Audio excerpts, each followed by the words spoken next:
सभी परिजनों को सदा प्रणाम। आज एक विशिष्ट चर्चा आप लोगों से करने की इच्छा हुई, इसलिए बहुत दिन बाद एक छोटा सा वीडियो बनाकर आप तक पहुंचाना चाहता हूं। कई लोग प्रश्न करते हैं या कहते मिल जाते हैं जगह जगह पर कि बहुत पूजा पाठ करने वाले ज़्यादा दुखी रहते हैं, बहुत परेशान रहते हैं, और पूजा पाठ करते हुए जो परेशान हैं इस बात को बड़ी सहजता से वो स्वीकार कर लेते हैं। भले स्वीकार ना करें, क्योंकि वो जो कृत्य कर रहे हैं, वो पूजा पाठ जो कर रहे हैं वो बहुत पुराने समय से कर रहे हैं, तो उसे अभी छोड़ना संभव नहीं है। लेकिन कहीं ना कहीं संशय का जो बीज बैठा होता है अंदर, वो प्रबल हो उठता है। सच ये नहीं है। पहली बात तो पूजा शब्द का अर्थ हमने जाना ही नहीं। पूजा शब्द का सीधा सा अर्थ गुरुदेव ने कहा है, जानत तुम्हें है जाई, पारस परस कुधात सुहाई। तुम जिसके समीप बैठते हो उस जैसे हो जाने का नाम पूजा है। तुम जिसके गुणगान करते हो उन गुणों को आत्मसात करने का नाम पूजा है। तुम जिनके नित्य दर्शन करते हो उनका दर्शन जीवन में उतर जाने का नाम पूजा है। तुम जिसे अपना इष्ट मानते हो उस जैसे होकर पुजारी से पूज्य बन जाने का नाम पूजा है। अब प्रश्न उठता है, ये भ्रांति फिर क्यों फैली कि पूजा पाठ करने वाले बहुत दुखी रहते हैं? आइए इस पर एक विचार करें। एक छोटा सा सिद्धांत है कि भगवान वो नहीं देखता जिसे संसार देखता है। संसार को दिखाने के लिए हमारे द्वारा किए गए कृत्य काफ़ी हैं। संसार को आकर्षित करने के लिए हमारे द्वारा मिथ्या झूठा आवरण भी किसी भी सांसारिक व्यक्ति को प्रभावित करने के लिए काफ़ी है। हम बाहर से क्या करते हैं, हमारे हाथ में क्या है, हमारे वस्त्र कैसे हैं, हमारे माथे पर चंदन है कि नहीं है, तुलसी की माला हम पहने हुए हैं, अज्ञारी हम करते हैं, ये सब जो बाहर का तामझाम जिसे हम पूजा कहते हैं, इसको दुनिया जरूर देखती है। और जब ये हमारे द्वारा किया जाता है तो प्रत्येक व्यक्ति एक अपेक्षा करता है, पूजा आदमी इसलिए करता है उसका जीवन सुखी हो और शांत हो। लेकिन सच क्या है? प्रश्न फिर ये पैदा होता है, तो यदि व्यक्ति भगवान की उपासना इसलिए करता है, ईश्वर के सम्मुख इसलिए जाता है कि वो उसका जीवन में सुख और शांति हो, तो प्रश्न एक और उठता है, फिर कर्मों का क्या? कि जो आपने कर्म किए हैं उनका हिसाब कैसे चुकता होगा? लेकिन इस विषय पर हम फिर किसी दिन चर्चा करेंगे, क्योंकि जो मूल बात है वो विषय बहुत गूढ़ है, उसे समझ लीजिए। तो मेरे अंदर क्या चलता है और मैं बाहर क्या करता हूँ, ये दोनों अलग अलग बातें हैं। संसार में जो बाहर करता हूँ उसे देख पाता है, मेरे अंदर जो चलता है मुझे प्राप्ति उसकी होती है। तो मेरा बाहरी कृत्यों से मेरे आंतरिक जीवन जब आपस में तालमेल नहीं खाता, तब समझ लीजिए दुनिया मुझे अच्छा समझे, दुनिया के सामने मैं बहुत अच्छा कुछ करने लगूं, दुनिया को मैं धोखा दे सकता हूं, लेकिन मैं भगवान को धोखा नहीं दे सकता।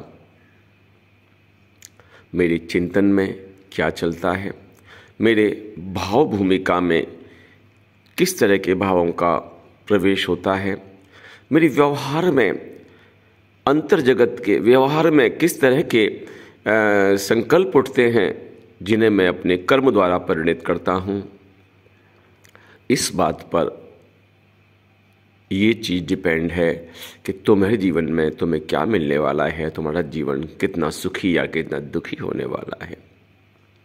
तो बाहर की हुई जो उपासना पद्धतियां हैं, दरअसल हमने इनको पूजा समझकर आंतरिक जीवन की शुचिता पर ध्यान नहीं दिया। हमने भगवान को मनाने पर ध्यान दिया। किसी किताब में कुछ पढ़ लिया, किसी गुरु ने कुछ कह दिया, किसी ने किसी भागवत में कुछ सुनाए और हमने उन कृत्यों को कर लिया और हमने सोचा दुर्गा इस तरह से मान जाती है, गणेश जी दुर्वा से मान जाते हैं, भगवान शिव बेलपत्र से मान जाते हैं, है ना, अमुक देवता अमुक पदार्थ अमुक पक्षी या अमुक वस्तु से मान जाता है, उसको उसका भोग लगाएंगे, उसकी परिक्रमा करेंगे, उसकी जय जयकार करेंगे और शायद वो प्रसन्न हो जाएगा तो हमारे जीवन में प्रसन्नता आ जाएगी। बस ये भ्रम, ये भ्रांति हमने जो पाल रखी है, दरअसल आध्यात्मिक भटकाव में इसका सबसे बड़ा मूल कारण है। तो क्या हम ये कहना चाहते हैं ऐसा सब कुछ मत कीजिए, आप पूजा मत कीजिए, भगवान पर जल मत चढ़ाइए, आप उपासना मत कीजिए, ना ना, ऐसा कोई समझता है तो फिर वो भटक गया। हम बिल्कुल नहीं कहते कि आप ये सब कुछ ना करें। हम सिर्फ इतना कहना चाहते हैं कि आप जिस देवता के सम्मुख बैठते हैं इसको उपासना कहते हैं, लेकिन उपासना चिंतन की होती है। आपके सम्मुख बैठना देवता को मनाना नहीं है, अपने चिंतन को डाइवर्ट करना है। जो चिंतन दूषित विचारों में रमण करता है, जो चिंतन दूसरे की गलतियां कमियां खोजता रहता है, जो चिंतन इंद्रिय भोग की ओर ललायित रहता है, उसको वहाँ से खींच कर लाओ और उत्कृष्ट चिंतन की ओर उसे प्रेषित करो, भगवान के चिंतन की ओर उसे प्रेषित करो और ऊर्ध्वमुखी उस चिंतन को बनाइए। ऊंचा कैसे सोच सकते हो, अच्छा कैसे सोच सकते हो, याद रखना ये उपासना हो गई काय की चिंतन की। और याद रखना भगवान की जो साधना होती है वो होती है चरित्र की।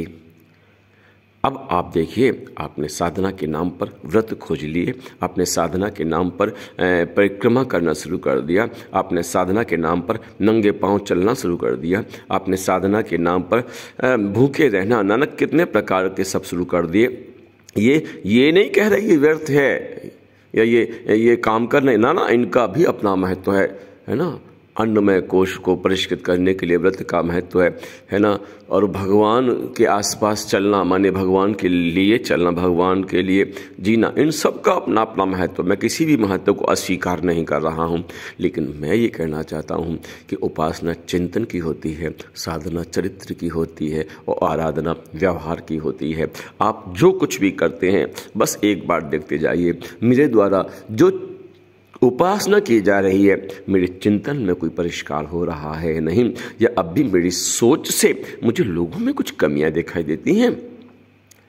मैं जिस उपासना को कर रहा हूँ, मैं जिस साधना को कर रहा हूँ, मैं जिस साधना को कर रहा हूँ, मैं अपनी इंद्रियों को साध पा रहा हूँ, नहीं साध पा, मैं अपने मन को साध पाता हूँ, मैं अपने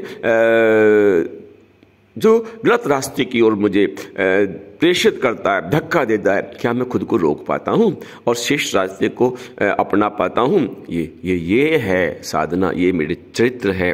क्या मैं इसको अच्छा बना पा रहा हूँ? और दोनों को मिलाकर जब व्यवहार बनता है तो याद रखिएगा, जैसे कि फूल कभी नहीं कहता मेरा व्यवहार अच्छा है, कैसा है। कांटों के बीच में रहने के बावजूद भी लोग उसकी ओर आकर्षित होते हैं। तो ये व्यवहार की सुगंध आपके अंदर से आना शुरू हो जाती है, तब आप जान लेना कि आपकी उपासना सफल हुई, आपकी पूजा सफल हुई। इसलिए गांठ बांध लीजिएगा। तुम करते हो बाहर के कृत्य, बाहर के कृत्यों को करते हुए दुनिया देखती है, भगवान देता है अंतर जगत कैसा है उसके अनुरूप देता है। और जब बाहर कुछ और होता है, अंदर कुछ और होता है, बाहर बहुत अच्छा करते रहते हो, अंदर बहुत बुरा चलता रहता है, तो मुझे जो मिलना है वो अच्छा नहीं, मुझे वो बुरा मिलना है जो मेरे अंतःकरण के मन स्थिति में, मेरे व्यवहार में, मेरे चरित्र में जो शामिल हो गया है, मुझे उसकी प्राप्ति होती है। फिर दुनिया को कहने का मौका मिल ही जाता है।